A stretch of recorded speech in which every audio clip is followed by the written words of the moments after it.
사랑하고 축복합니다. 주님 주신 말씀은 사무엘상 25장 2절로 42절까지의 말씀을 교독하겠습니다. 사무엘상 25장 2절로 42절까지 풀스토리를 한번 보겠습니다. 저는 4번 읽겠습니다. 마온에 한 사람이 있는데 그 업이 갈멜에 있고 심히 부하여 양이 3천이요 염소가 1천이므로 그가 갈멜에서 그 양털을 깎고 있었으니 그 안에 하고 용모가 아름다우나 남자는 그는 갈멜 조속이었더라. 다윗이 광야에 있어서 나발이 자기 양털을 깎는다 함을 들은지라 다윗이 이에 여소년을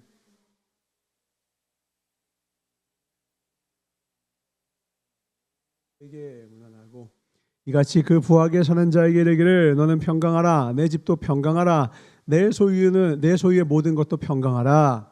내게 양털 깎는 자들이 있다함을 이제 내가 들었다. 내 목자들이 우리와 함께 있었으나 그들이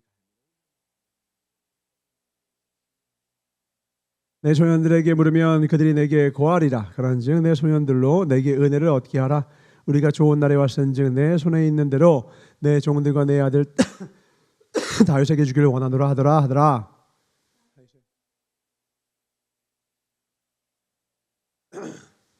나발이 다윗의 사원들에게 대답하여 가로되 다윗은 누구며 이새의 아들은 누구뇨? 그니래 각기 주인에게서 억지로 떠나는 종이 많도다. 내가 어찌 내 떡과 물과 내 양털 깎는 자를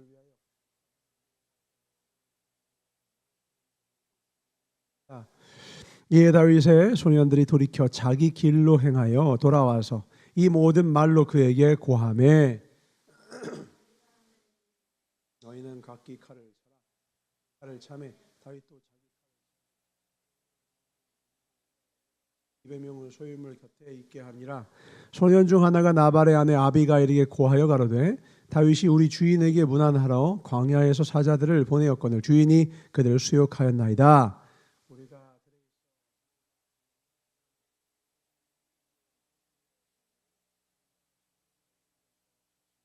우리가 양을 지키는 동안에 그들이 우리와 함께 있어 밤낮 우리에게 담이 되었습니다.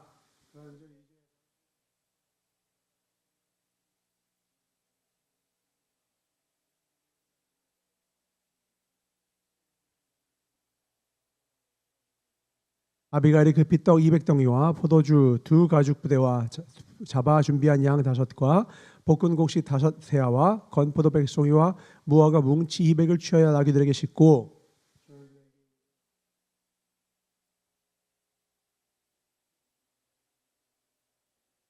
아비가일이 나귀를 타고 산 유벽한 곳으로 쫓아 내려가더니 다윗과 그의 사람들이 자기에게로 마주 내려오는 것을 만나니라.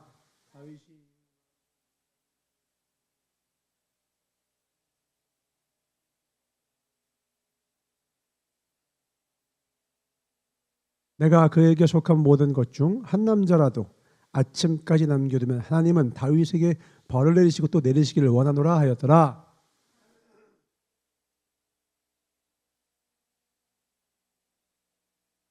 그가 다윗의 발에 엎드려 가로되 내 주여 청컨대 이 죄악을 나 곧 내게로 돌리시고 여종으로 주의 귀에 말하게 하시고 이 여종의 말을 들으소서.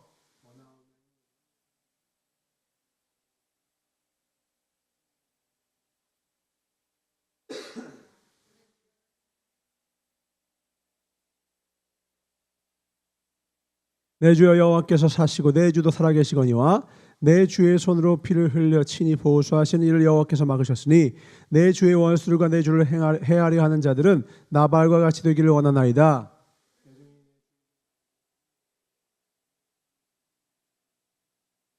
주의 여종의 허물을 사하여 주옵소서. 여호와께서 반드시 내 주를 위하여 든든한 집을 세우시리니 이는 내 주께서 여호와의 싸움을 싸우시며 내 주의 일생에 내 주에게서 악한 일을 찾을 수 없음이니이다.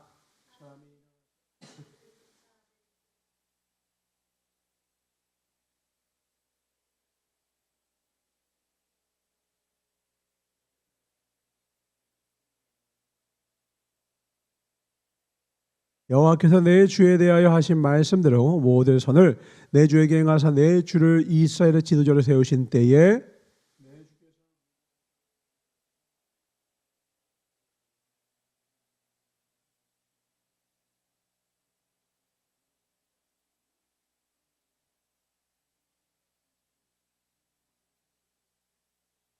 다윗이 아비가일에게 이르되 오늘날 너를 보내어 나를 영접케 하신 이스라엘의 하나님 여호와를 찬송할지로다.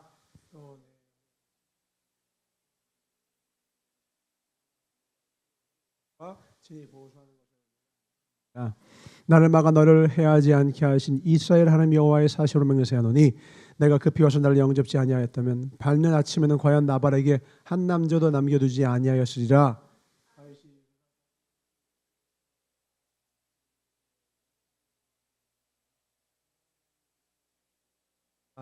아비가일이 나박에 들어오니 그가 왕의 잔치 같은 잔치를 그 집에 배설하고 대취하여 마음의 기뻐함으로 아비가일이 밝는 아침까지는 다소가 말하지 아니하다가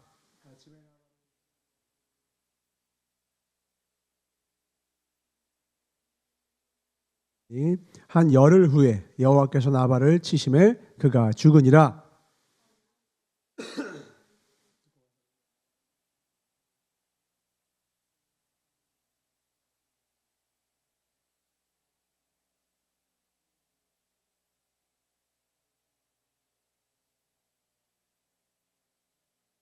다윗의 장하들이 갈멜에 가서 아비가일에게 이르러 그에게 일러 가로되 다윗이 당신을 아내로 삼고자 하여 우리를 당신께 보내더이다.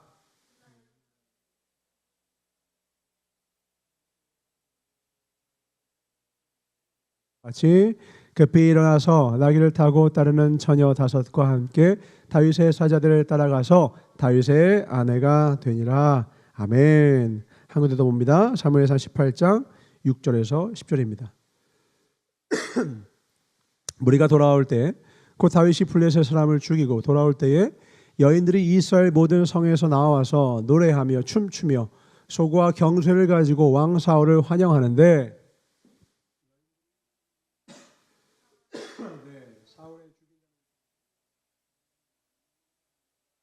사울이 이 말에 불쾌하여 심히 노하여 가로되 다윗에게는 만만을 돌리고 내게는 천천만 돌리니 그에 더 얻을 것이 나라밖에 무엇이냐 하고 읽으세요. 그날 후에 다윗이 사울이 다윗을 주목하였다. 다 같이 그 이튿날 하나님의 부리신 악신이 사울에게 힘있게 내림에 그가 집 가운데서 야려하는 거로 다윗이 평일과 같이 손으로 수금을 타는데 때에 사울의 손에 창이 있는지라. 아멘. 오늘 말씀의 제목을 읽겠습니다. 시작. 지금 묵상하는 것이 내 인생을 결정한다. 한 번 더 읽어볼까요? 지금 묵상하는 것이 내 인생을 결정한다 라는 말씀으로 하나님의 말씀을 선포하겠습니다. 하나님께서 우리를 사랑하신 증거를 우리에게 주신 것이 있죠. 자주 이야기했습니다. 그게 바로 자유라고요. 자유. 하나님 우리를 사랑한다는 것을 전 최근에 더 느껴요. 뭘 보고? AI가 참 불쌍하다고 표현하기 그렇죠. AI에겐 자유의지가 없어요. 명령을 내리면 그저 그걸 따를 뿐입니다. AI에겐 왜 자유의지가 없죠? 간단합니다. 사람들은 AI를 사랑하지 않아요. 이용하려고 하는 거죠. 사랑하면 반드시입니다. 자유의지를 주게 되어 있어요. 하나님 우리를 이용하고 싶지 않으세요. 우리가 교제하고 싶으세요. 우리와 나누고 싶으세요. 뭐를? 사랑을 나누고 싶으세요. 그래서 우리에게 자유의지 주셨어요. 그러면 우리에게 자유의지가 있다라는 말은 무슨 뜻이냐? AI에게는 없지만 우리에게 있는 것, 우리에게 인격이 있다는 거예요. 그 인격에는 3가지가 있다고 했죠? 지, 정, 의. 지성이 있고 감성이 있고 의지가 있더라. 지난 시간 우리 나눴습니다. 악한 마귀는 이 가운데 어디를 공격한다? 거짓말, 지성을 오염시키는 거예요. 그러면 잘못된 정보를 주면 그 잘못된 정보가 잘못된 감정을 불러일으키고 잘못된 감정이 쌓이면 잘못된 의지가 발현이 돼서 분열을 일으키기도 하고 싸우기도 하고 죽이기도 하고 전쟁을 일으켜서 지금까지 인간의 모든 죄악들의 시작은 그런 악한 마귀의 거짓으로 말미암은 것들이다. 그 가운데 하나님 주신 것 중에 오늘은 특별히 감정에 대해서 한번 볼까 합니다. 감정이 나쁘다고 생각하는 사람 아무도 없어요. 왜냐하면 감정은 하나님이 주신 선물이라고요. 인격은 하나님이 주신 거예요. 지성도 하나님이 주셨고요. 대뇌피질, 인간만이 깊이 생각할 수 있는 이 대뇌피질, 사람만이 거대하게 가지고 있는데 이거 하나님이 주신 거고요. 감정에 대해서 우리가 충분하게 표현하고 그 감정을 나눌 수 있는 거, 이거 하나님이 주신 거거든요. 감정이 없으면 인생이 얼마나 심심할까요? 감정이 없으면 사람 인생 자체가 가장 재미가 없어질 거예요. 하나도 너무 심심해서 단 하루도 견딜 수 있을까? 감정은 소중한 것입니다. 문제는 언제 생기느냐? 감정을 지나치게 중요시할 때 생기는 거예요. 감정이 마치 전부인 것처럼, 지성도 없고 의지도 없고 감성이 전부인 것처럼, 그리고 그 감정을 나중에 뭐냐? 나와 동일시를 해요. 감정을 나 자체로 생각해요. 그래서 지금 내가 느끼는 게 그냥 나야. 그 감정대로만 선택하고 그 감정대로만 움직여요. 그때 우리 인생은 황폐해지는 것을 보게 됩니다. 근데 하나님은 오늘 말씀을 통해서 계속 말씀하시는 게 뭐냐면, 감정에 휩싸이지 말아라. 감정을 우상 삼지 말아라. 감정을 내가 너에게 주었지만 감정을 바르게 사용해라. 감정은 일종의 불과 같아서 화로 안에 있으면 우리에게 따뜻한 에너지를 공급해 주지만, 열정이 되지만, 화로 밖으로 나오는 순간 어떻게 돼요? 다 불살라 버려요. 감정에 휩싸인 사람이 저지르는 가장 큰 실수가 뭐냐면 선을 넘게 돼요. 너무 분이 나니까 참다 폭발을 하죠. 그러면 우리가 사람들 사이에 세운 그 감정에 선을 넘는 순간 그때 뭐가 돼요? 씻을 수 없는 상처를 서로 입게 돼요. 그 나중에 감정이 쭉 식게 되면 어떻게 돼요? 사과를 하면 그 예전처럼 돌아가기가 어려워져요. 그러면 그 나한테 던진 그 말들, 그 표정, 잠깐 보였던 희번덕했던 그 눈빛, 눈깔, 그 평소에 쓰지 않던 그 어휘가 탁탁 박히거든. 근데 이거를 보통 나누는 게 대상이 누구냐? 희한해요. 이 감정 배설을요, 사회에서는 안 합니다. 보통 어디서 해요? 가까운 사람한테 해요. 보통 가족에게 많이 하죠. 감정을 배설하듯이 뱉어버려요. 참다 해버리는 거예요. 우리에게 자유를 주셨는데 이 감정을 잘 지혜롭게 활용하지 못하여서 그 감정이 나를 움직이는 하나님이 되어서 나의 주가 되어서 그 감정의 명령을 따라 행하는 순간, 가족인데, 부모님과 자녀인데, 부부인데, 사랑을 서약했는데, 기업으로 주신 자녀인데, 봉양하라고 공경하러 주신 나의 부모인데, 미움과 아픔이 그 안에 막 자리를 잡는 거예요. 악한 마귀는 언제나 우리의 감정을 또 공격합니다. 잘못된 감정을 계속 묵상하게 만드는 거죠. 오늘도 하나님의 마음에 합한 자라고 일컫는 다윗의 마음에 그 감정을 공격하는 거예요. 누가? 나발이라는 작자가. 먼저 이 나발이라는 사람을 잘 보면, 나발 이름 자체가 미련한 자, 어리석은 자라는 뜻이에요. 그러니까 이름 자체가 참 웃겨. 근데 아마 본인은 그거를 웃기게 사용했을 거예요. 마치 그거 깡패들이 자기 이름 되게 무식하게 짓고 그거 되게 좋아하는 거 아시죠? 내가 백장갑이야. 내가 이 구역의 미친놈이야. 이러면 이제 또 그게 되게 나를 무서워하는 게 나를 존경하는 거랑 구분을 못하는 거예요. 존경은 힘으로 얻을 수 있는 게 아니거든요. 근데 나한테 고개를 숙으려. 왜? 미친놈이어서. 똥을 더러워서 피하는 건데 무서워서 피하는 거랑 비슷하거든요. 그러니까 그렇게 해서라도 내가 진짜 존경을 얻을 수가 없으니까 뭐라도 하는 거예요? 두려움이라도 얻기 위해서 이 구역의 미친놈은 나야. 보통 이 구역의 미친놈 두 명이 되면 이제 둘이서 피비린내 가지고 또 싸우죠. 그럼 옆에서 그거 보면서 아이고 참 잘 들어온다 이렇게 하는데 본인은 아니야. 정말 진지해. 내가 진정한 미친놈이 될 거야. 근데 이 나발도 그런 것 같아요. 내가 이 구역이 진짜 미련한 놈이야. 나 건들지 마. 누가 내 위에 있어? 근데 그거를 누구한테 했느냐? 누구한테 시전을 해버리냐? 다윗한테 시전을 하는 거예요. 야, 10절에 뭐라고 얘기하느냐? 다윗을 무시를 하는데, 야, 다윗이 누구냐? 다윗 모르는 사람이 있을까요? 누굴 물리쳤는데? 골리앗 물리쳤잖아, 골리앗.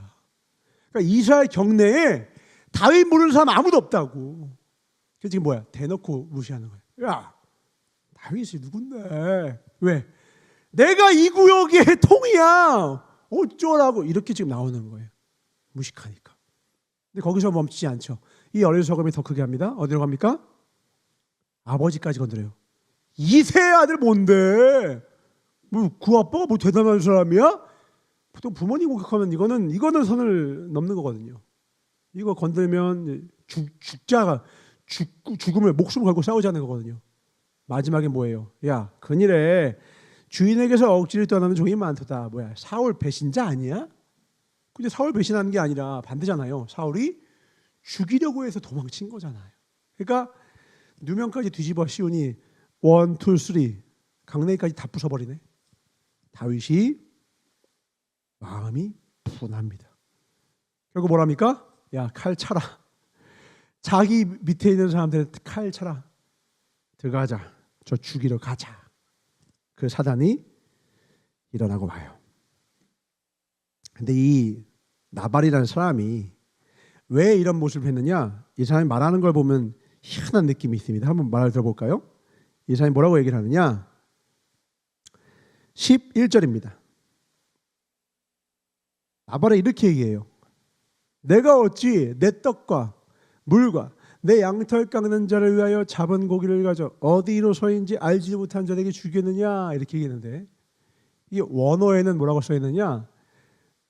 어구마다 나라는 말이 들어가 있어요. 어떻게 보면 내가 어찌 내 떡과 내 물과 내 양털 깎는 자를 위하여 내가 잡은 고기를 가져 내가 어디로 서인지 알지 못하는 자들에게 내가 주겠느냐.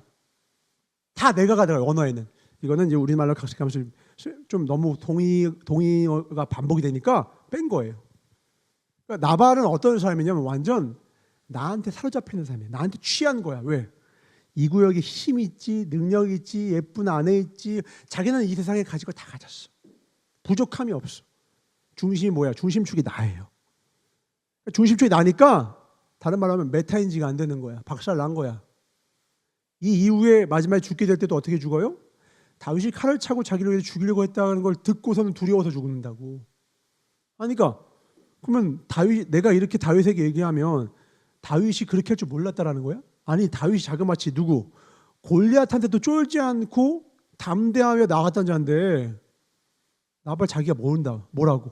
근데 자기한테 취하니까 뭐 하는 거예요? 그냥 상대방의 감정을 막 도발하는 거예요. 그래서 그 이름이 뭐예요? 어리석은 자. 그러니까 완전히 자기 자신, 자뻑의 대명사입니다. 완전히 자기에게 취한 사람이에요. 우리가 하나님을 믿는 사람이 된다는 것은 첫 번째 초대장은 예수를 믿음으로 말미암아 아무도 멸망치 않고 영생을 얻게 하신다는 그 초대장을 받아 듣는 거라고 했어요. 이거는 하나님을 믿는 모든 자의 자녀를 부르는 부르심입니다. 두 번째 부르심이 있다고 했어요. 그건 바로 제자로의 부르심이라고 했어요. 제자의 부르심은 뭐였죠? 자기를 부인하고. 그러니까 이 나발은 제자의 정반대 위치에 있는 거예요. 내가 줘야 돼. 줄 수 있거든요. 근데 지금 자존심 부리는 거야. 조금 더 수그렸으면 좋겠는 거야. 조금 더 기었으면 좋겠는 거야. 나를 더 높였으면 좋겠는 거야. 근데 다윗이 좀 우리가 양떼들도 지켜주고 했는데 좋은 날이니까 좀 부탁합니다. 이 정도로 왔거든. 그게 기분이 상한 거야. 왜? 나는 더 높임을 받아야 되겠거든. 내가 이룬 거, 내 성취, 내 능력 안 보여?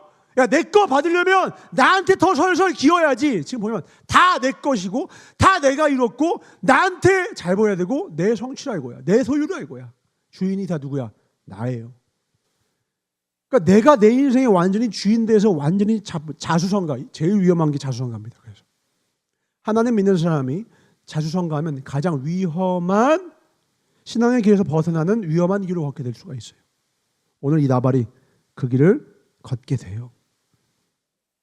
제자는 정반대 길을 갑니다. 나를 부인하는 거예요.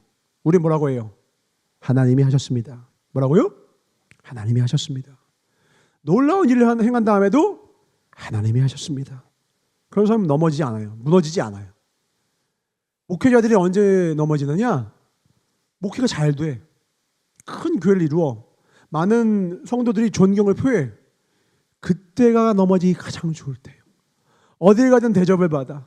어딜 가든 높임을 받아. 그러면 이제 망하기 제일 좋은 상태야. 그때일수록 뭐 해야 돼요? 옷을 찢어야 돼. 내가 이적과 기사를 보여. 바울이 독소에게 물려도 죽지를 않아. 우와, 대박. 그때 뭐 해야 돼요? 옷을 찢어서 나는 당신과 같은 성정을 가진 인간입니다. 높임을 받으실 영광을 보실 이는 하나님 뿐입니다. 이렇게 해야 되는데 막 하는 하나님을 사랑한다, 주님을 쫓았던 자들이 여기서 무너지는 거예요. 나발은 거기 가지도 못했고요.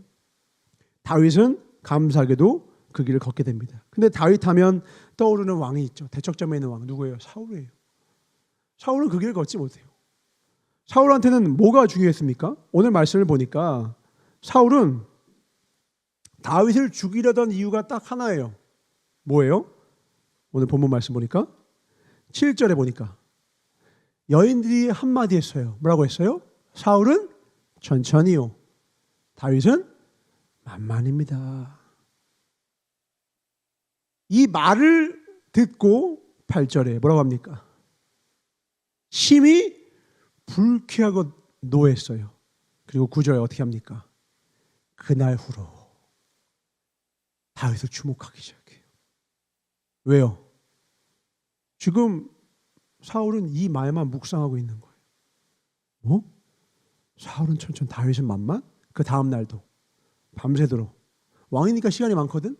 그 주어진 시간 내내 하나님의 율법을 즐거워해야 되는데 다윗은 그 늘 율법을 즐거워했는데 이 사울은 천천, 다윗은 만만, 이거만 묵상해. 그 결과 어떻게 됩니까? 10절 창을 드는 거예요. 광기에 사로잡힌 악신의 귀신에 들린 자가 되는 거예요. 오늘 우리는 우리의 삶 가운데 무엇을 품느냐가 우리 인생을 결정한다는 것을 알아야 합니다. 아니 그냥 지나가는 사람들이 자기 이야기한 거예요. 보통 비교라는 건 여러분 기억하세요? 비교는 왜 하느냐? 비교는 누가 하느냐? 사랑하지 않는 사람들이 비교를 해요. 다른 말로 하면 사랑하잖아요?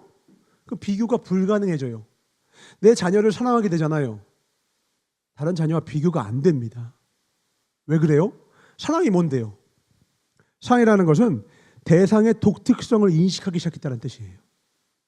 내 아이의 말투, 내 아이의 몸에 어디에 점이 있고, 내 아이가 뭘 좋아하고 뭘 싫어하고, 이런 독특성이 인식이 되기 시작해. 그럼 그때부터 이 아이는 이 아이의 고유한 존재로서 인식되기 시작했기 때문에 내가 원하는 어떤 이상형을 투사시키는 게 아니라 이 아이 존재로서 가치가 내게 생기기 때문에 그 무엇과도 비교할 수가 없게 돼요. 그러니까 예를 들어 강아지를 키우다가 강아지를 잃었어. 그런 분한테 그냥 비슷한 강아지 키워. 그게 안 되는 거야. 자녀를 잃었어. 그러면 또 다른 자녀 가져서 잘 키워주세요. 그게 안 되는 거야. 왜? 사랑하면 그 독특성이 인식되어 버리는 순간 다른 그 무엇과 대체가 불가능해져.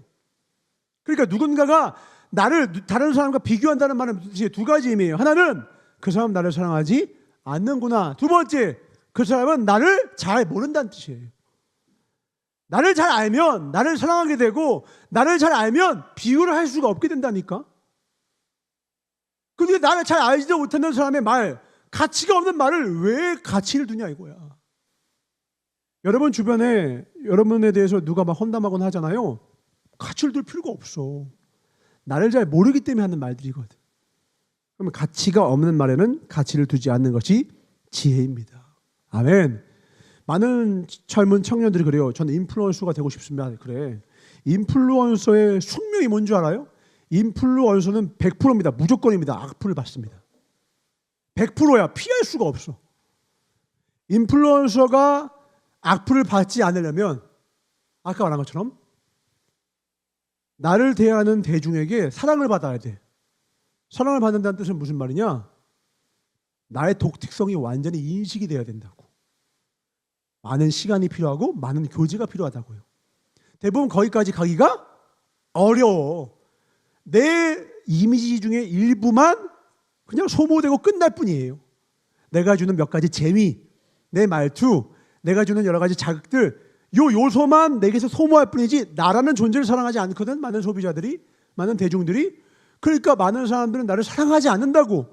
그러니까 내 모습을 보고 자기가 원하는 모습 안 나오면 그냥 악플 다는 거예요. 보고서 판단하고 악플 다는 거예요. 그러니까 인플루언서가 되고 싶다. 그럼 무조건이야. 악플에 대해서 가치를 두지 않는 마음을 가져야 돼.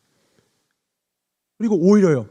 인플루언서가 되려면, 유튜버가 되려면 소통한다고 하면서 막 나를 찾아오는 그 구독자들의 이야기 들어주고 그렇게 하면 안 돼.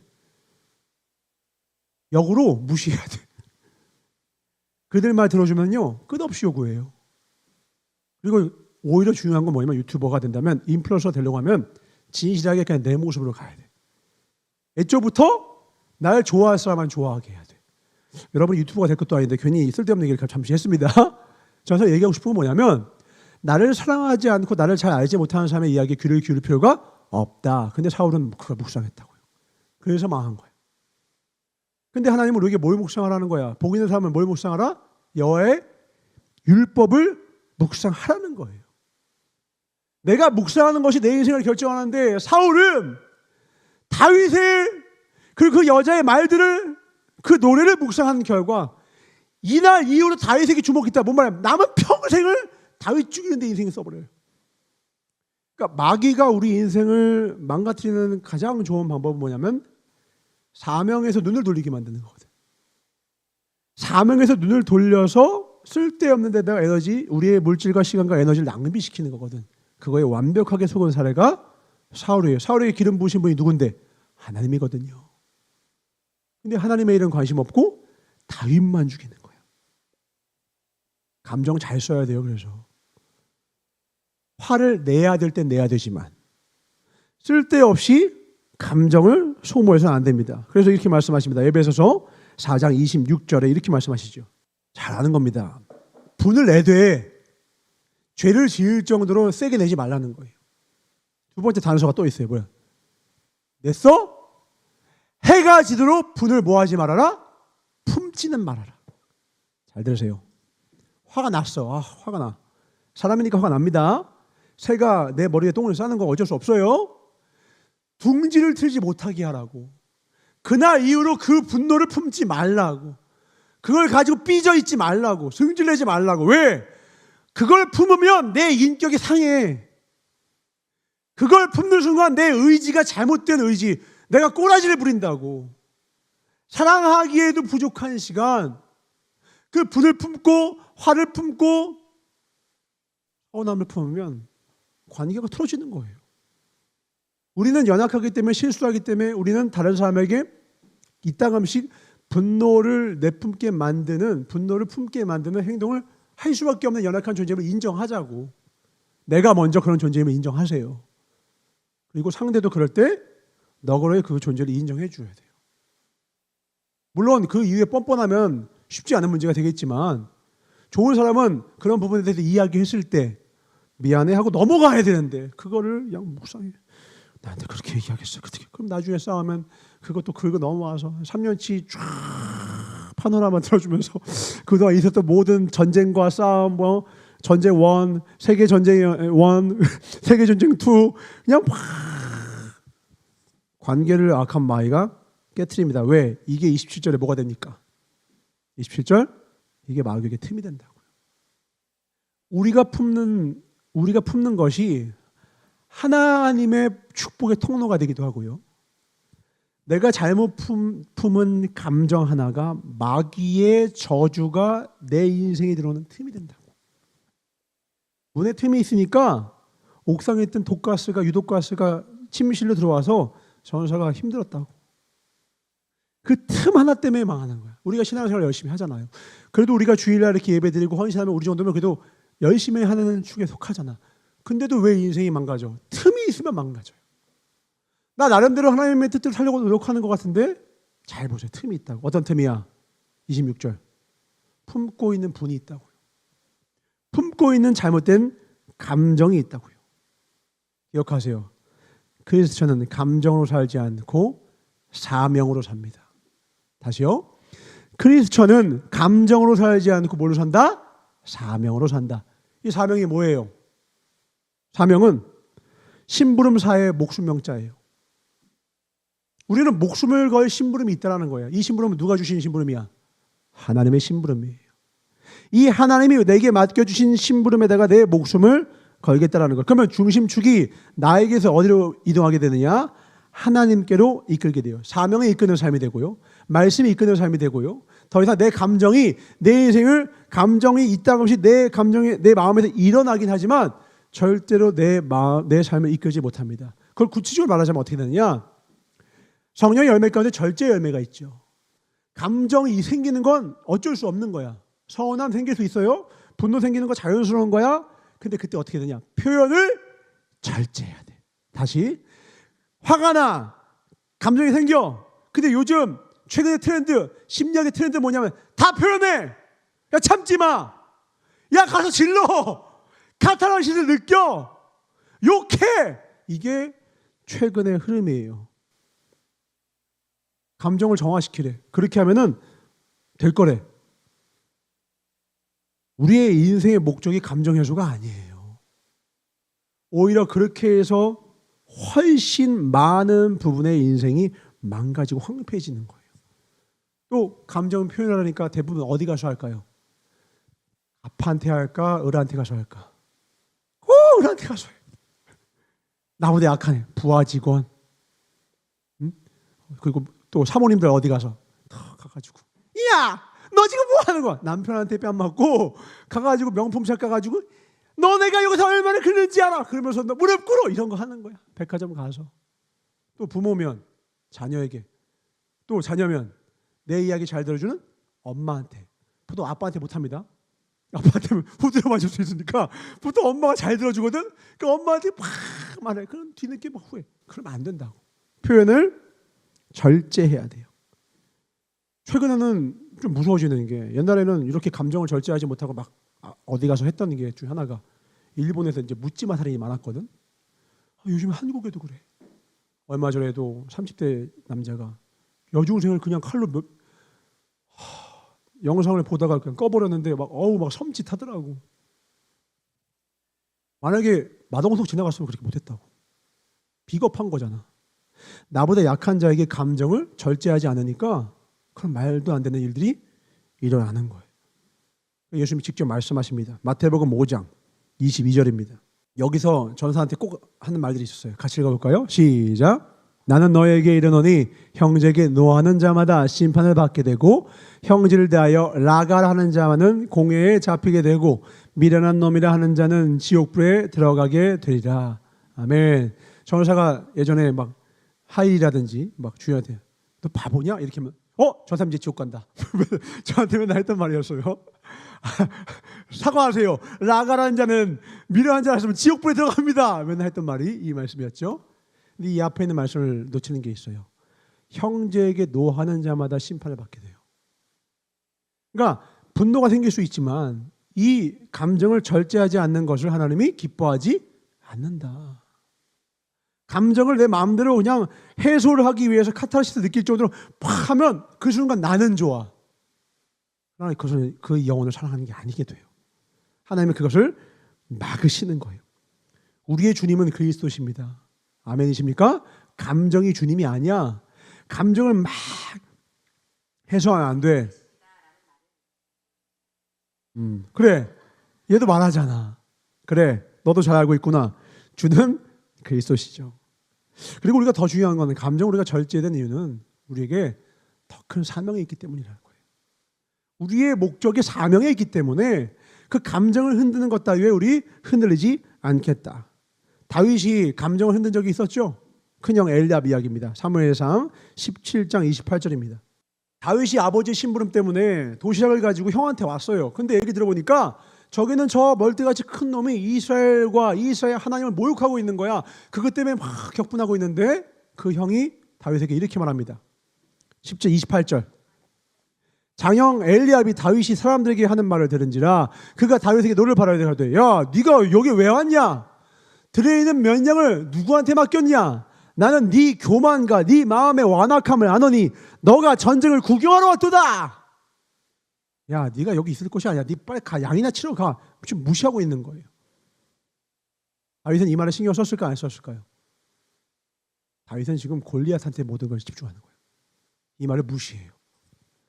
오늘 말씀에 가장 지혜로운 여자 한 명이 나옵니다. 오늘 말씀에서는요, 다윗보다 지혜로운 여자예요. 누구예요? 아비가일이에요. 전사가 예전부터 우리 남자들 보면 아비가일 같은 여자 만나게 되고 기도해라. 전사도 아비가일 같은 여자 만나게 해서 전사 만났죠. 성경에서 유일하게 얼굴도 예쁜데 신앙심이 깊고 하나님을 경외하고 현숙한 여자가 딱 둘밖에 없어. 에서와 아비가일. 그래서 보통 딸 이름을 에스더로 지은 거는 그 어머니의 깊은, 그 부모의 깊은 소망, 얼굴도 예쁘고 현숙한 여자가 되어라, 아주 깊은 소망이 담겨있는 그 이름이죠. 근데 쉽지 않아요. 근데 이 여인이 25절에 뭐라고 하느냐, 오늘 말씀에 25장 25절에 이렇게 얘기합니다. 원하옵나니 내 주는 이 불량한 사람 나발을 뭐하라? 개의치 마옵소서. 뭐하지 말라고? 개의치 마옵소서. 신경 쓰지 마세요. 우리 인생에서 정말 필요한 것 중에 하나가 뭐냐면 개의치 않는 능력이에요. 이걸 오늘 소제목으로 삼은 겁니다. 좀 쓸데없는 거에 뭐 할 필요가 있다? 둔감해질 필요가 있다. 이거를 저는 능력이라고 봐요. 그래서 소제목으로 둔감력이라고 하는 거예요. 좀 말도 좀 이상해. 내가 지은 말이어서 그래. 이런 말 없어요. 근데 전사가 오랜 신앙생활을 하면서 느끼는 게 뭐냐면 둔감한 게 능력이에요. 예수님도 팔복에 온유한 자가 복을 받는다고 했어. 그 온유한 게 뭔지 알아요? 쓸데없는 말은 개의치 않는다는 게 온유한 거야. 그냥 이게 온유한 게 아니라 나는 잘게 그게 아니라 막 뭐라고 해. 근데 거기에 가치를 두지 않으니까 좋게 내가 대할 수 있는 거예요. 아 그래? 나 바보야? 그래. 넌 그렇게 생각할 수 있지. 열심히 그렇게 생각해. 속으로 이제 여기까지 얘기 안 하겠죠. 따뜻하게. 아 너 많이 화가 났겠구나. 근데 속으로 어떻게 하면 그건 네 생각이고 이런 거예요. 그러니까 그게 겉으로는 따뜻하게 드러나. 네가 말해도 그거 별로 의미가 없어서 나 무시할 수 있어. 이게 온유한 거예요.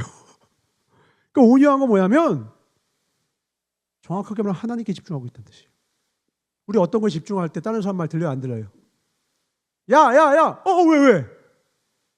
내가 뭔가에 집중하면 다른 거에 둔감해진다고.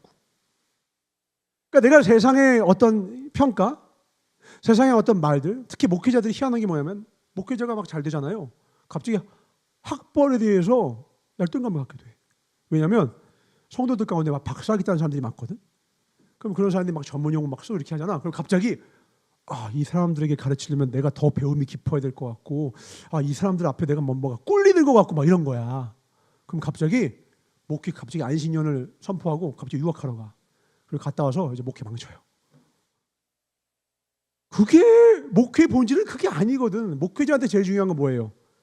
너 나를 사랑하니? 내 양을 치라. 본질은 뭐예요? 하나님을 사랑하는 게 본질이거든. 여러분들이 공부를 열심히 해. 막 고은이가 나중에 전사님 저 계획 바꿨어요. 박사학위 딸 겁니다. 막 하버드 가고 막 이래. 그럼 제가 고은이 앞에 그 말 설설 길까요? 우리의 기준이 뭔데요? 우리가 왜 교회 하나님 앞에 나와 주님 앞에 주님을 경외하며 예배를 드리나요? 우리한테 가장 가치 있는 게 뭐예요? 하나님을 사랑하는 것이기 때문입니다. 아멘이십니까?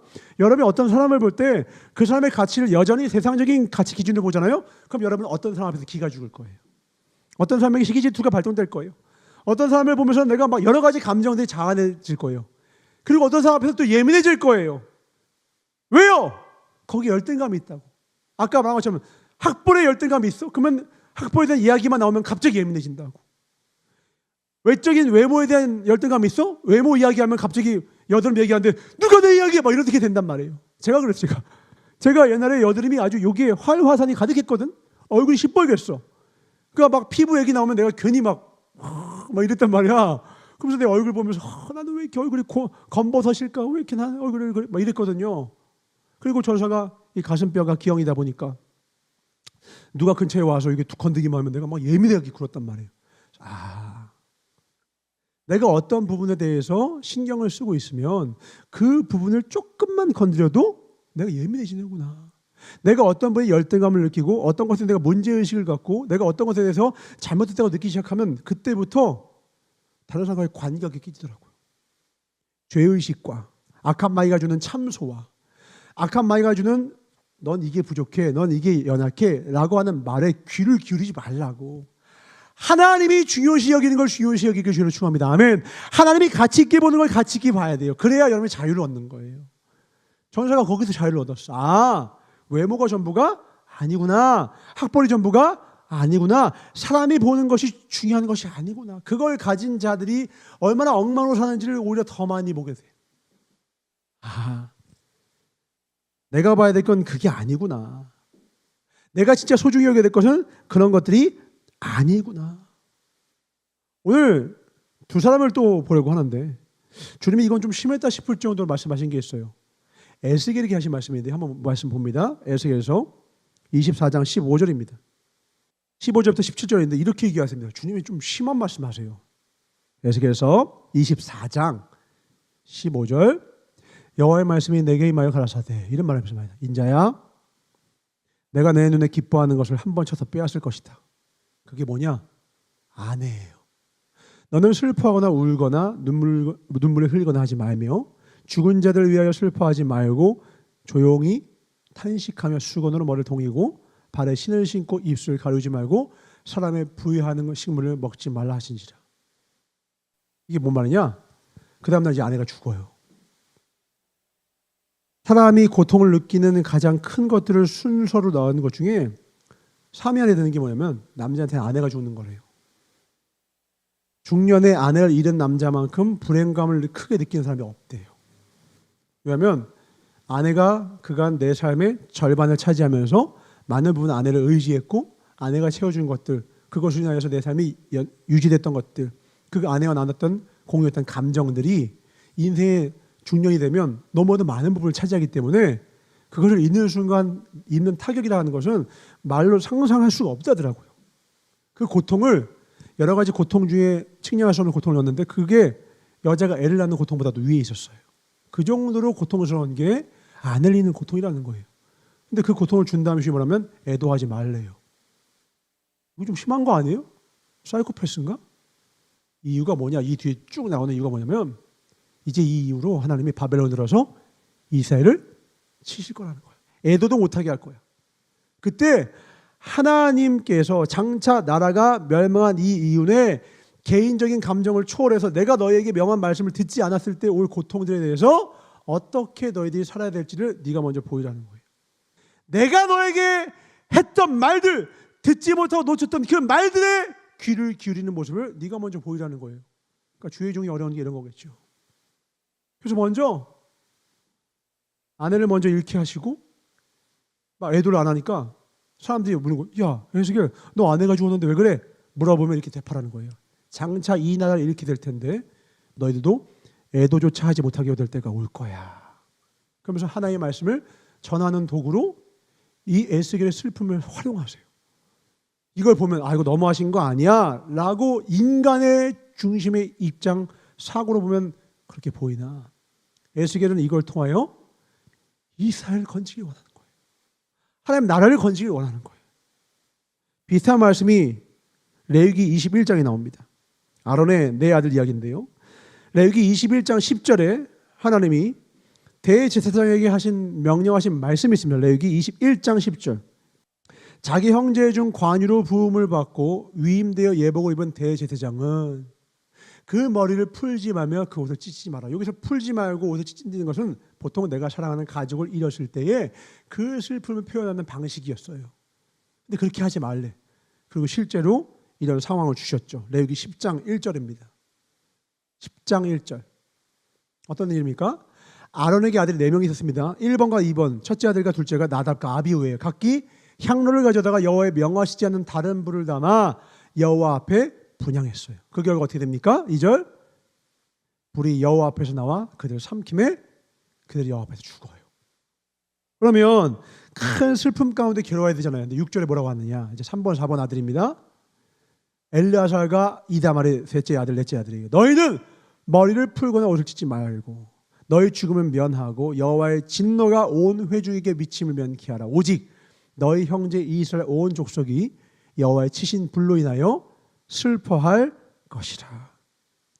개인적으로 내 자녀를 잃은 슬픔보다 더 중요한 게 뭐냐면 하나님의 뜻대로 살지 않은 것, 하나님의 뜻대로 섬기지 않은 것이 얼마나 중요한 것인지를 알리는 게 더 중요하다. 이렇게 말씀하시는 거예요. 그리고 첫째 아들, 둘째 아들 장례도 치르지 않습니다.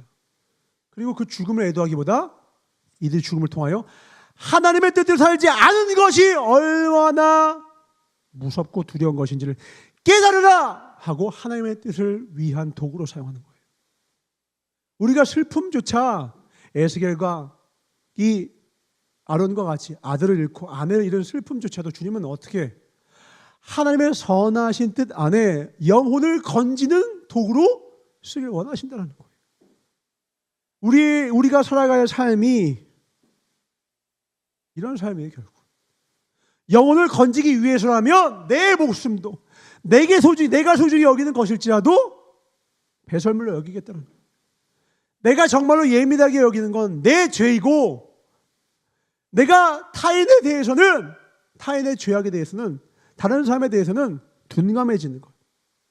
하나님 앞에 지는 나의 죄악들, 하나님 앞에 지는 우리나라의 죄악들, 하나님 앞에 지는 여러 가지 죄악들에 대해서는 민감하되, 누군가를 정죄하고 싶은 마음이 들 때는 그거에 대해서 오히려 둔감해지길 원하는 것. 이게 하나님의 은혜라는 겁니다. 정죄하기보다, 판단하기보다 하나님이 느끼는 아픔, 하나님이 느끼시는 그 감정에 예민한 자가 되게 주의 이름으로 축원합니다. 아멘. 그걸 주님이 원하신다는 거예요. 왜요? 우리 인생의 주인이 하나님이시고, 하나님은 반드시 이 모든 걸 합하여 결국은 선한 길로 인도하시기 때문입니다. 아간도 죽었고 아나니아와 삽비라도 죽었었고요.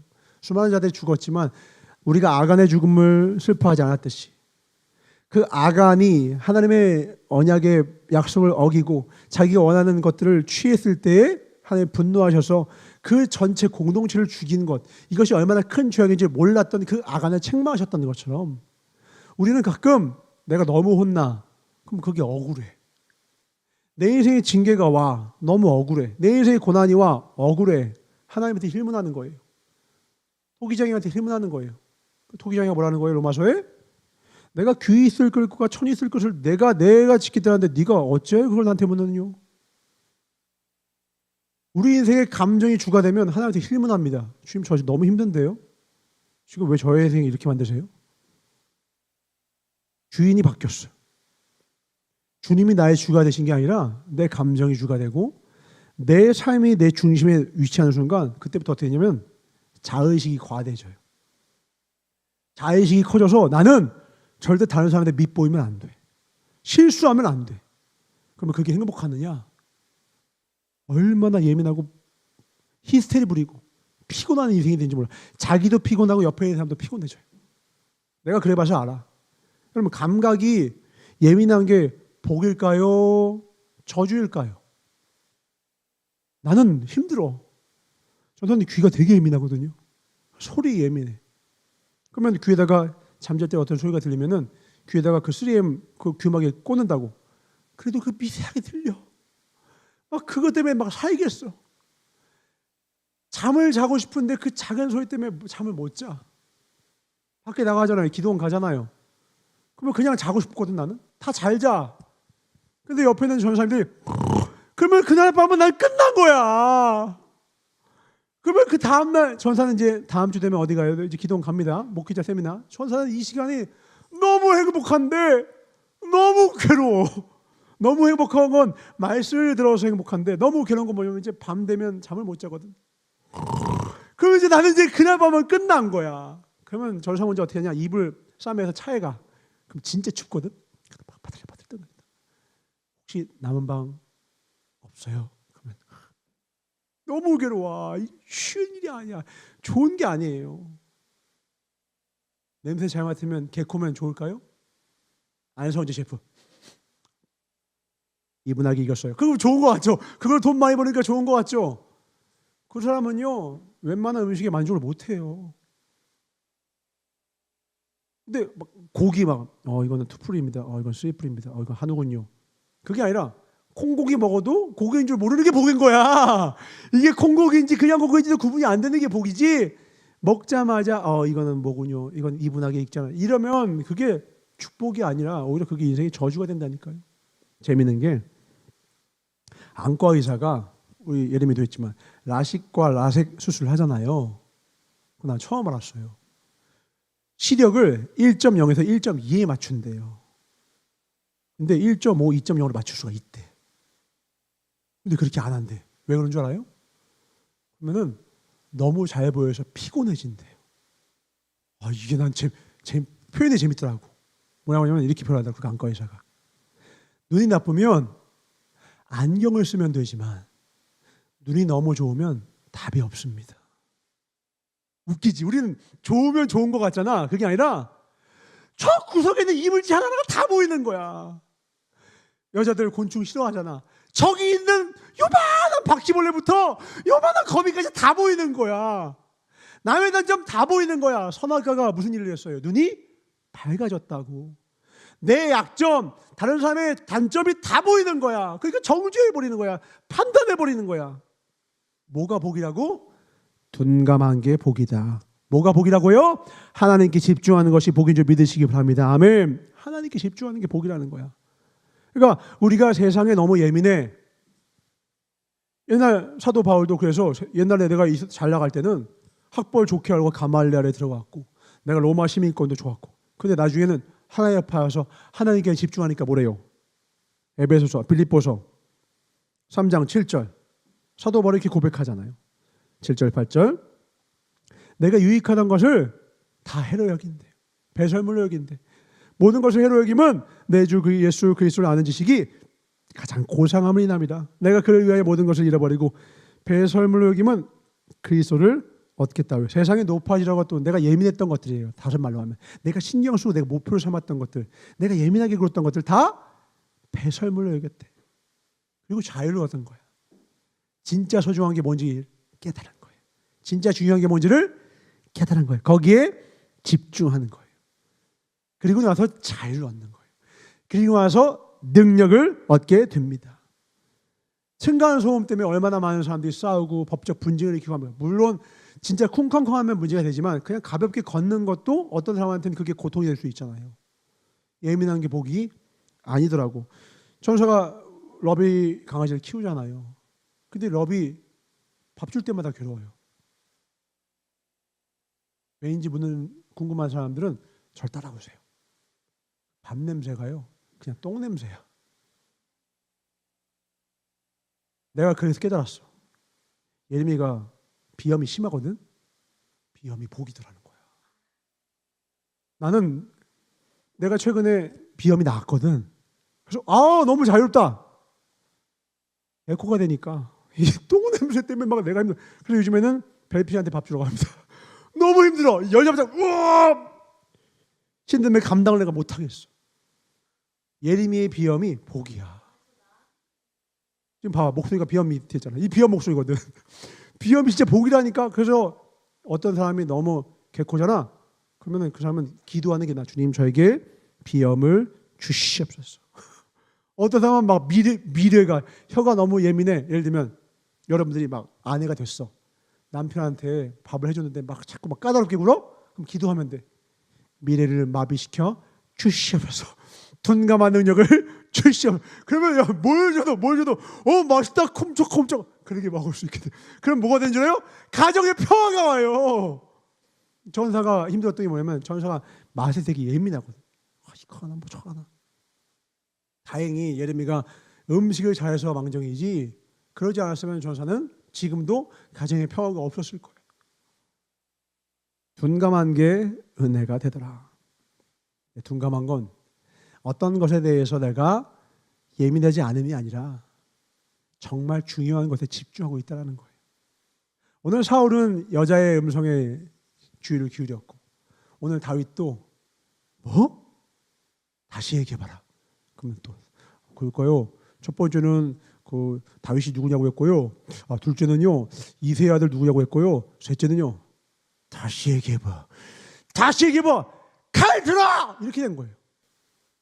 그 말을 자꾸 묵상한 거예요. 다행히 다윗이 그 보복하려고 보수하려고 나아가는 그 와중에 누굴 만납니까? 지혜로운 여인, 하나님을 경외하는 여인, 하나님의 뜻을 붙잡은 여인에게 나아가 그 여인이 하는 하나님의 음성을 듣더니, 다른 말로 하면 사람의 말, 나발의 평판, 나발이 한 모욕을 준 그 말에서 하나님 말씀에 집중하는 순간 어떻게 돼요? 둔감해지는 거예요. 용서가 가능해져요. 개의치 않게 돼요. 이게 능력이에요. 아멘. 우리가 신앙생활 하다가 언제 하나님 떠난 줄 알아요? 세상 것에 예민해질 때예요. 두려워질 때예요. 나 이렇게 되면 내 앞길 어떡하지?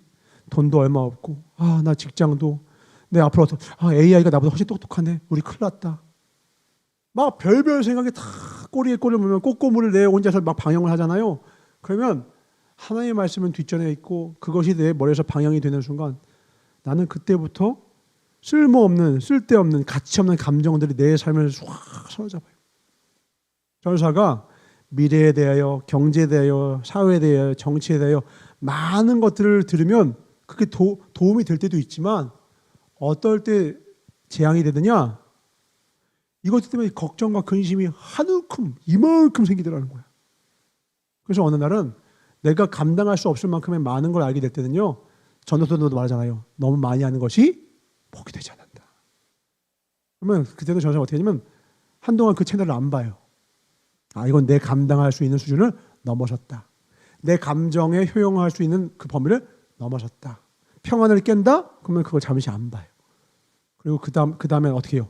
더 많이 하나님의 말씀을 묵상해요. 그럼 다시 평안을 찾아요. 그리고 나서 다시 그 지식들을 내 마음대로 처리할 수 있게 돼요. 여러분도 예를 들면 세상에 있는 책들을 읽다 보면 너무 큰 슬픔을 주는 책이라든지 너무 큰 어떤 세상적인 감동과 감화와 영향을 주는 책들을 잘못 읽잖아요. 하나님부터 멀어집니다. 그리고 그 감정이 사로잡혀서 이상해질 수가 있어요. 그 책을 읽을 때도 이게 내가 하나님께 나아가는, 하나님을 더 가까이 할 수 있게 하는지 하나님부터 멀어지게 만드는지 보면서 읽는 게 지혜입니다. 좋은 책이라 무조건 읽는 게 아니에요. 최근에 보니까 소년이 온다라는 책이 막 여러 가지 얘기가 나와요. 그거 읽으면 너무 슬퍼서 감당을 못한다라는 거야. 그럼 읽지 안 되겠다. 내가 너무 슬퍼서 감당 못할 것 같다. 그럼 안 읽는 게 나아요. 근데 내가 하나님의 말씀 때문에 마음이 튼튼해지고 감당할 만해졌어. 내 에스겔 선지자처럼 아내의 죽음도 또 아론처럼 내 아들들의 죽음도 내가 감당할 수 있을 것 같아. 내가 말씀으로 내 마음이 단단해졌어. 정말 내 사명이 내 인생의 중심이 됐어. 그럼 그런 책 봐도요. 감당이 돼요. 왜요? 중심이 잡혔기 때문에. 중심이 하나님이 되었기 때문에. 오늘 시편 119편을 몇 절 읽기 원하는데 한번 같이 읽어봅시다. 119편 10절과 11절입니다. 같이 읽어봅시다. 시작. 내가 전심으로 주를 찾았사오니 주의 계명에서 떠나지 말게 하소서. 내가 주께 범죄치 아니하려 하여 주의 말씀을 내 마음에 두었나이다. 실수해봤거든. 말씀 없이 살았다가 범죄할 뻔 했거든. 그래서 어떻게 합니까? 15절 16절. 내가 주의 법도를 묵상하며 주의 도에 주의하여 주의 열을 즐거워하며 주의 말씀을 잊지 아니하리이다. 이거 그 다른 버전으로 볼 수 있습니까? 개역개정으로. 이 묵상이라는 표현이 개역 한글로 보면 내가 주의 법도들을 작은 소리로 읊조리며, 그렇죠. 주의 길들을 주의하며. 99절도 볼까요? 내가 주의 증거들을 늘 읊조림으로 나의 명철함이 나의 모든 세상보다 나으며. 148절 시작. 주의 말씀을 조용히 읊조리려고 내가 새벽녘에 눈을 떴나이다. 인생의 지혜가 뭐냐? 말씀으로 삶을 채워놓고 살아가는 거예요. 그 어떤 감정도, 그 어떤 사건도, 그 어떤 사람도 여러분을 좌지우지 못하게 하십시오. 온유한 자 되시길 주로 축원합니다. 아멘. 그러면 어떻게 해야 돼? 내가 하나님께 집중을 해야 돼. 내가 하나님의 말씀을 묵상해야 돼. 묵상을 하가라고 했죠. 그 하가가 한글로 해석하면 조용히 읊조린다는 거예요. 그래서 이게 다른 버전의 말씀에서는 묵상한다는 말로 뭉뚱그려 있는데 이거보다 풀어서 말하는 게 더 와닿는 것 같아요. 조용히 읊조리세요. 그래서 전사가 요즘 하는 게 뭐냐면 아침에 일어나자마자 별필이 끼워놓고 눈 비비고 세수하기만 다음에 시편 119편을 읊조리게 만들어요. 저도 같이 읊조리는 거예요. 계속 읊조리는 거예요. 계속. 한 절은 암송시키고 이제 첫째는 5학년이고 둘째는 3학년이니까 5절, 3절씩 매일 119편을 필사를 시켜요. 저는 10절씩 하고 이렇게 필사를 하고 그걸 하루 아침에 시작해. 시간도 오래 안 걸려. 근데 그게 내 인생을 채우면 절대 헛된 감정에 내 인생을 낭비하지 않게 됩니다. 여러분 감정 절제하셔야 합니다. 잘못 감정을 발휘하기 시작하면 그 감정이 사라진 다음에 민망한 것도 문제지만 그 감정이 매몰되면 사흘되는 거예요. 사흘. 오늘 말씀의 제목을 같이 읽고 마칩니다. 다시 한번. 이걸 결국 방금 전사가 얘기한 말대로 해석하면 어떻게 되는 거예요? 지금 내가 날마다 읊조리고 있는 것이 내 인생을 결정한다 이거예요. 화가 나서 그 사람이 나에게 한 말에 읊조리지 마세요.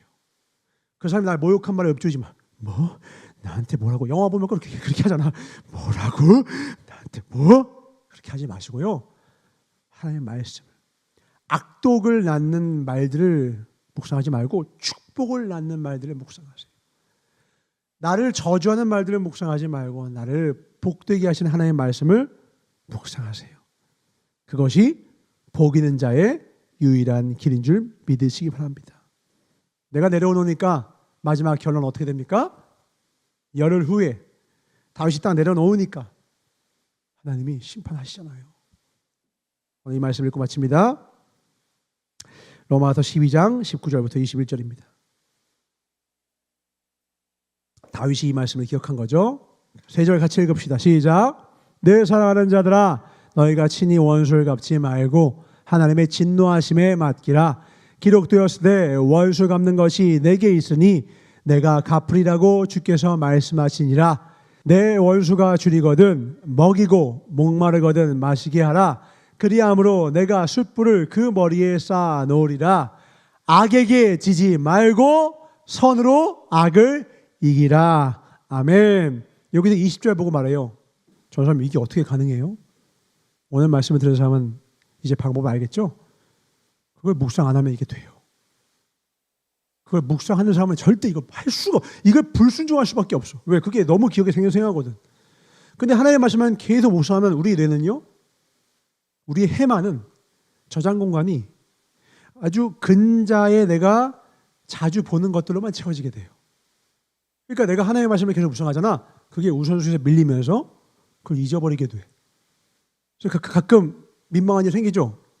내가 뭘 했다고 하는데 그 사람은 기억하는데 내가 기억 못할 때가 있어. 내가 좋은 일을 했어. 근데 걔가 고마워하는데 내가 그런 적이 있어? 이런 좋은 사람도 있는가 반면 반대인 사람도 있죠. 내가 널 왜 이렇게 해줬는데 너 이것도 기억도 못해? 이건 좀 슬픈 일이죠. 또 어떤 일이 있어요. 나는 상대가 한 일을 잊지 못하는데 상대는 그걸 잊어. 내가 그걸 너무 오랫동안 묵상을 한 거예요. 또 이걸 반대로 하면 내가 상대에게 악행을 해놓고 나는 잊어. 이건 또 나쁜 거죠. 반성과 회개가 있어야겠죠. 중요한 건 뭐예요? 악한 거는 묵상하지 말라 이거야. 오직 하나님의 법도를, 아름다운 것을, 귀하고 복된 것을, 하나님의 생명의 말씀을 묵상하는 저와 여러분 되시길 주로 축원합니다.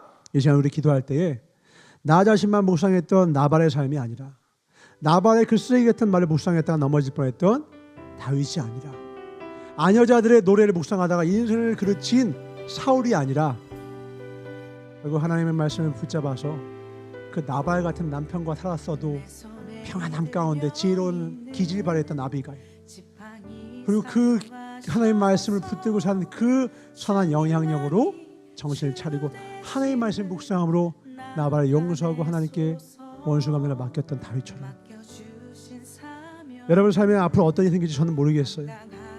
그러나 기억하십시오. 모든 일이 합력하여 선을 이루게 할 것입니다. 여러분 일에 생기는 그 어떤 일들도 여러분의 인생을 결정하지 못합니다. 원수가 하는 모욕의 말도, 원수가 괴롭히는 어떤 사건도 그 무엇도 우리의 삶을 결정하지 못합니다. 우리의 삶을 결정하는 건 우리의 삶의 주인 되신 하나님 뿐이십니다. 나는 하나님께만 집중하겠습니다. 하나님의 신분을 꾸립니다. 하나님의 사명에 집중하며 남은 나의 평생 낭비하지 말게 하소서. 우리 주의 삼창 통해서 기도하겠습니다. 주여, 주여, 주여. 평생에 하나님께 집중하는 자 되게 하소서. 하나님께 주목하는 자들, 모든 시선을 하나님께 드린 자 되게 하소서. 온유한 자는 하나님께 집중하는 자입니다. 가장 지혜로운 자는 하나님의 말씀을 묵상하는 자입니다. 복 있는 모든 자들은 여호와 율법을 즐거워요. 그 율법을 주야로 묵상하는 자들입니다. 주님, 그 지혜로운 자, 복 받는 자, 복 있는 자의 길을 걷게 하여 주시옵소서. 영원히 전심으로 주를 찾으며 주의 계명에서 떠나지 않는 우리 믿음의 권속들 되게 하여 주시옵소서. 감사드리고 언제나 우리를 가장 선한 길로 인도하시는 나사렛 예수 이름 받아 축복하며 간절히 기도드렸사옵나이다. 아멘. 우리 준비하신 예물 하나님께 드리겠습니다. 우리 인생에 어떤 어려운 일이 생기고 이런 모욕과 수요가 생기고 또 나발과 같은 일이 생겨도 하나님 앞에서는요 재난이 없더라고요. 인간사에선 재난이 있지만 하나님 앞에서 재난은 없습니다. 하나님은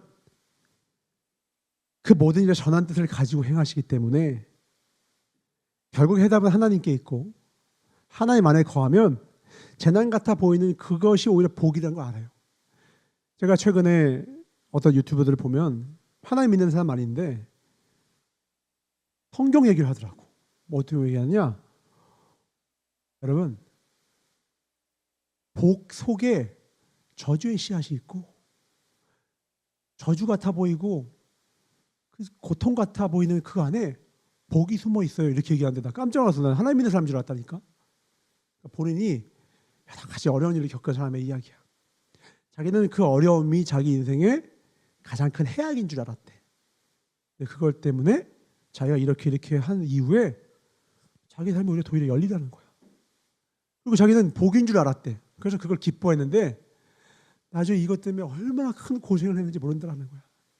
자기는 어떤 일도 판단을 유보를 한대. 야, 이 사람 목회자도 되겠는데? 이거 곧 하나님께 오겠는데? 너무 큰 깨달음이죠. 그게 복이라고 일컫는 건 나예요. 그걸 저주라고 내가 판단하는 것도 나예요. 선과 악으로 내가 판단하는 거 그게 선악과고 그게 어리석음이라고 그게 죄라는 거예요. 하나님 앞에선 설령 아내가 설령 자녀가 사실 가히 이해할 수 없는 고통과 고난이겠지만 근데 그게 하나님 앞에서 복이 될 수 있다고요. 왜요? 하나님 안에 하나님의 선한 뜻을 가지고서만 일을 행하시기 때문이라는 거예요. 근데 그 뜻을 깨닫지 못하면 자기 중심축을 놓고 살아가면 평생 원망거려요. 그게. 그러니까 우리가 평생 신앙생활을 한다는 건 자기 중심성을 벗어내는 일이요. 내 삶의 중심을 하나님으로 놓는 일이라는 것. 자기를 부인하는 일이라는 것을 꼭 기억하시길 주님으로 축원합니다. 전사가 어떤 이제 신앙 유튜버를 봤는데 자식들이 그렇게 속을 썩이더래요. 목사님이세요, 목사님. 목회자 가정들 가운데 속 썩이는 자녀들이 꽤 많이 나와요. 그런 사례들이 꽤 많거든. 그러니까 너무너무 이제 화가 나시는 거야. 이분이 너무 길어서 자기 은사님 찾아가가지고 자식 때문에 너무 속이 상한다. 어떻게 할지 모르겠다. 이러니까 그 은사님이 지혜를 주시더래요. 뭐라고 하냐? 그 아들을 네 아들이라고 생각하지 말고 교회의 형제님이라고 생각해. 너의 딸을 딸이라고 생각하지 말고 그냥 자매님이라고 생각해. 그리고 반대로 얘기하더라고요. 부모님이 너무 속을 썩인다. 부모님을 생각하지 말고 교회 집사님이라고 생각하고 뭐 하라는 거냐면 거리를 두라는 거야. 네가 하나님 되려고 하지 말아라. 네가 바꾸려고 하지 말아라. 하나님께 맡겨라. 그가 일을 이루신다. 아멘이십니까? 결국은 하나님께 맡기고 우리는 개의치 말고 우리 길 가야 합니다. 나발 같은 일이 생겨도 개의치 말고 그 사건이 우리 인생 결정하지 않으니까 우리 하나님께 집중하며 나아갑시다. 기도하겠습니다. 하나님 감사합니다. 인생에서 너무나도 많은 일들이 있습니다. 그러나 그 어떤 일에도 우리의 감정을 절제해야 합니다. 그 사건이 내 인생을 결정하지 못하게 해야 합니다. 내 인생을 결정짓는 건 하나님이시기 때문입니다. 나발의 일을 개의치 마소서. 아비가일이 오늘 우리에게 말합니다. 하나님, 우리 인생에 내가 하나님의 말씀보다 더 신경 쓰고 유념하고 있는 말들이 있다면, 사건이 있다면, 사람이 있다면 내려놓게 하시고 오직 하나님께 집중하고 하나님만 바라보며 하나님이 이루실 그날 기뻐 춤출 수 있도록 하나님께만 집중하는 우리 모두가 되게 하여 주시옵소서. 지금 묵상하고 있는 것이 내 인생을 결정합니다. 마귀에게 틈을 보여 속지 말게 하셨고 틈 없이 주저함 없이 오직 하나님만을 기뻐하고 사랑하고 충성하다 주품에 안기고 칭찬받는 우리 모두가 되게 하여 주시옵소서. 죽음 앞에서는 우리 모두가 공평합니다. 죽음 앞에서는 우리 모두가 겸손해집니다. 지금 크게 보이는 것들, 그러나 그날엔 작아 보이는 것들 분별하게 하여 주시옵소서. 지금은 작아 보이는 것 같으나 그날 크게 보이는 것들이 있을 것입니다. 지금부터 그것들을 소중히 여기게 하여 주시옵소서.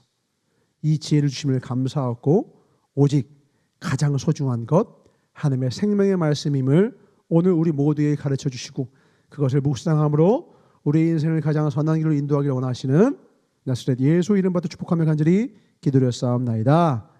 주기도를 마치옵나니 하늘에 계신 우리 아버지여 이름이 거룩히 여김을 받으시오며 나라의 임하옵시며 뜻이 하늘에서 이루어진 것 같이 땅에서도 이루어지이다.